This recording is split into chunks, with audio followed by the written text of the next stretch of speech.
സുഹൃത്തുക്കളെ, ഇച്ചിരി ലേറ്റ് ആയിട്ടാണേലും വാഴ 2 എന്ന് പറഞ്ഞ പടം കണ്ടു. ഒന്നും പറയാനില്ല ഗൈസ്, കിടിലൻ മൂവി. ഒത്തിരി ചിരിപ്പിച്ചു, ഒത്തിരി കരയിപ്പിച്ചു, ഒത്തിരി പഠിപ്പിക്കുകയും ചെയ്തു ഗൈസ് ഈ ഒരു മൂവി. ഈ ഒരു വാഴയുടെ ഫസ്റ്റ് പാർട്ട് എന്ന് പറയുന്ന പടം അച്ഛൻ്റെയും മകൻ്റെയും ബന്ധമായിരുന്നു കാണിച്ചിരുന്നത്. എന്നാൽ സെക്കൻഡ് പാർട്ട് വരുമ്പോഴോ ഫ്രണ്ട്ഷിപ്പ് നല്ല രീതിയിൽ തന്നെ ഒത്തിട്ടുണ്ട്. അതേപോലെ തന്നെ സിബ്ലിങ്സിൻ്റെ കാര്യം പറയുന്നുണ്ട്, പിന്നെ അച്ഛൻ്റെയും മകൻ്റെയും ബന്ധം കാര്യം പറയുന്നുണ്ട് ഗൈസ്. ഇതിൻ്റെ ഒരു സ്റ്റോറി ടെല്ലിംഗ് സ്റ്റൈൽ എന്ന് പറയുന്നത് ആദ്യത്തെ ഒരു ഫസ്റ്റ് ഹാഫ് നമുക്ക് ഫുള്ള് ചിരിക്കാനുള്ള ഒരു സ്പേസ് ആണ്. എന്നാൽ രണ്ടാമത് വരുമ്പോൾ നമ്മൾ ഭയങ്കരമായിട്ട് ഇമോഷണൽ ആവും. ക്ലൈമാക്സ് എന്ന് പറഞ്ഞാൽ ഫയർ ആണ് ഗൈസ്. ഇപ്പോൾ എന്നോട് വാഴയുടെ ഫസ്റ്റ് പാർട്ടാണ് സെക്കൻഡ് പാർട്ടാണ് ഇഷ്ടമെന്ന് ചോദിക്കുകയാണെങ്കിൽ ഞാൻ എന്തായാലും സെലക്ട് ചെയ്യുന്ന സെക്കൻഡ് പാർട്ട് തന്നെയായിരിക്കും ഗൈസ്. ഈ ഹഷീറിന് അഭിനയിക്കാൻ മേലെന്ന് പറയുന്ന ഒത്തിരി പേരുണ്ട്. എന്നാൽ എൻ്റെ അഭിപ്രായം അങ്ങനെയല്ല, ഹഷീർ ഇതിൻ്റെ അകത്ത് നന്നായിട്ട് തന്നെ അഭിനയിച്ചിട്ടുണ്ട് ഗൈസ്. ഈ ഒരു വാഴയുടെ ആ ഒരു ആദ്യത്തെ ഭാഗത്തിലുള്ള നിങ്ങൾ മകനെ എന്ന് പറഞ്ഞ ഒരു പാട്ട് കേട്ടിട്ടുണ്ടായിരിക്കും. അതും ഈ ഒരു ക്ലൈമാക്സിൽ നല്ല മിക്സായിട്ട് തന്നെ കൊണ്ടുവന്നിട്ടുണ്ട് ഗൈസ്. ഇതിൻ്റെ അകത്ത് മറ്റേ കൂടെ പിറന്നവർ എന്ന് പറഞ്ഞ പാട്ടും പിന്നെ ഒരു മകനെ നല്ല സ്റ്റൈലിഷ് ആയിട്ട് തന്നെ എടുത്തിട്ടുണ്ട്. അതെന്തിനാണെന്ന് വെച്ചാൽ ഫസ്റ്റ് നമ്മുടെ സിബ്ലിങ്സിൻ്റെ ബന്ധം കാണിച്ചിട്ട് പിന്നെ മറ്റേ വിനായകൻ്റെ മാത്രം അച്ഛൻ മരിച്ചു പോകുന്ന ആ ഒരു സംഭവം വരുമ്പോഴാണ് ഈ ഒരു പാട്ട് മിക്സ് കയറ്റിയത്.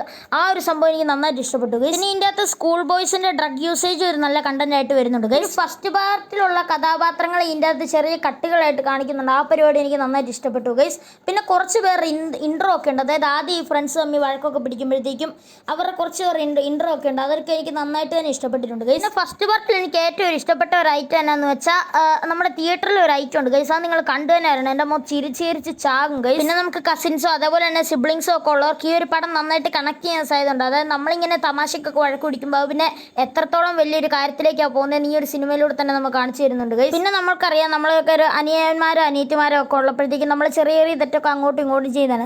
ഈ ഒരു സിനിമയുടെ ക്ലൈമാക്സ് ഒക്കെ നമുക്ക് തോന്നും, അയ്യോ അന്ന് അങ്ങനെ ചെയ്യണ്ടായിരുന്നല്ലോ എന്നൊരു ഫീലിങ്സ് നമുക്ക് എന്തായാലും വരും. ഏട്ടന്മാരും അനിയന്മാരും അനിയത്തികളും ചേച്ചികളും ഒക്കെ ഉള്ളവർക്ക് വേണ്ടി കാണാൻ പറ്റിയ നല്ലൊരു അടിപൊളി പടം തന്നെയാണ് ഗൈസ് ഈ ഒരു വാഴ 2. ആ ഒരു കൺസെപ്റ്റ് കൊണ്ടുവന്ന് തന്നെ നമ്മളെ കുറേ കാര്യങ്ങൾ അവർ പഠിപ്പിക്കുന്നുണ്ട് ഇതിലൂടെ തന്നെ. പിന്നെ ക്ലൈമാക്സ് വരുമ്പോഴത്തേക്കും ചേട്ടന്മാർ അനിയന്മാർക്കും അനിയത്തിമാർ ചേട്ടന്മാർക്കും ഒക്കെ ചെയ്തു കൊടുക്കുന്ന കാര്യങ്ങളൊക്കെ കാണുമ്പോൾ ഒരു ഐസ്ക്രീമിൻ്റെ ഒരു സംഭവമൊക്കെ വന്നു. അതൊക്കെ കണ്ടപ്പോൾ നമുക്ക് റിയൽ ആയിട്ട് തന്നെ കണക്ട് ചെയ്യുന്നത് തന്നെ പറയാം. ആ ഒരു ഐസ്ക്രീമിൻ്റെ കാര്യമൊക്കെ കാണിക്കുമ്പോൾ തന്നെ നമുക്ക് തോന്നും, അയ്യോ ഇതൊക്കെ എൻ്റെ ലൈഫിൽ നടന്നിട്ടുണ്ടാണോ, അന്ന് നമുക്ക് നമ്മുടെ സിബ്ലിങ്സിനെ അങ്ങനെ കൊടുത്താൽ മതിയെന്ന്. ഇപ്പോൾ എനിക്കൊരു അനിയത്തിയുണ്ട്, അപ്പോൾ എനിക്ക് അങ്ങനെയൊക്കെ തോന്നിയായിരുന്നു ഗൈസ്. പിന്നെ ഇതിൻ്റെ അകത്തെ പാട്ടുകൾ എന്ന് പറയുമ്പോൾ അങ്ങനത്തെ പാട്ടുകളൊന്നുമില്ല.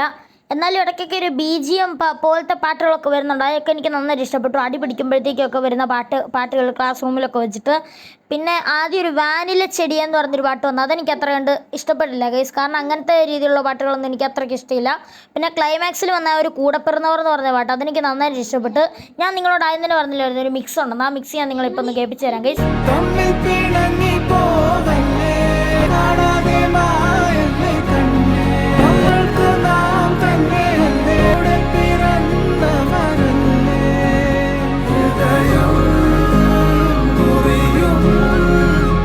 കാണുമ്പോൾ നമുക്കൊരു വിഷമവും ഈ ഒരു ആ ക്ലൈമാക്സിൻ്റെ കൂടി ഈ ഒരു പാട്ടും പിന്നെ നമുക്ക് നല്ലൊരു ഗൂസ് ബംസും ഒക്കെ ആ ഒരു ക്ലൈമാക്സ് വരുന്നുണ്ട്.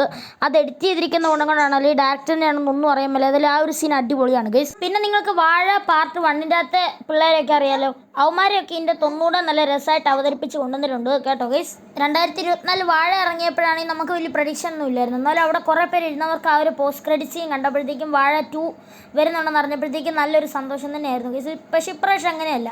അതുപോലെ ഇനി എന്തെങ്കിലും ഉണ്ടോ എന്ന് അറിയാൻ വേണ്ടി തിയേറ്ററിൽ എല്ലാവരും ആൾക്കാർ അവിടെ തന്നെ ഇരിക്കുമായിരുന്നു ഗൈസ്. ഓക്കെ, അപ്പോഴത്തേക്കും അതൊക്കെ എനിക്ക് നന്നായിട്ട് ഇഷ്ടപ്പെട്ടു. അങ്ങനെ അവസാനമായിട്ട് പോസ്റ്റ് ക്രെഡിറ്റ് സീൻ ഒരു ആക്ഷനോട് കൂടിയൊക്കെ തന്നെ നല്ല അടിപൊളിയായിട്ട് നല്ല കോമഡി അതേപോലെ തന്നെ പണ്ടത്തെ വാഴമാരെ കാണിച്ചുകൊണ്ട് നല്ല അടിപൊളിയായിട്ട് തന്നെ അവരെടുത്തിട്ടുണ്ടായിരുന്നു ഗൈസ്. ആ സീനൊക്കെ എനിക്ക് നന്നായിട്ട് ഇഷ്ടപ്പെട്ടു. പിന്നെ വാഴ 2 കണ്ടവരാണെങ്കിൽ നിങ്ങളുടെ അഭിപ്രായം കമൻറ്റ് ബോക്സിൽ രേഖപ്പെടുത്തും. ഇതിൻ്റെ ഫസ്റ്റ് റിവ്യൂ ആണ്, എന്തെങ്കിലുമൊക്കെ കുറവ് കാണും ഗൈസ്. ഓക്കെ, അപ്പോഴത്തേക്കും അതെല്ലാവരും ഒന്ന് ക്ഷമിച്ചേക്കുക. അപ്പോഴത്തേക്കും നമുക്ക് തൽക്കാലം വീഡിയോ വൈൻഡപ്പ് ചെയ്യാൻ എല്ലാവർക്കും ബൈ.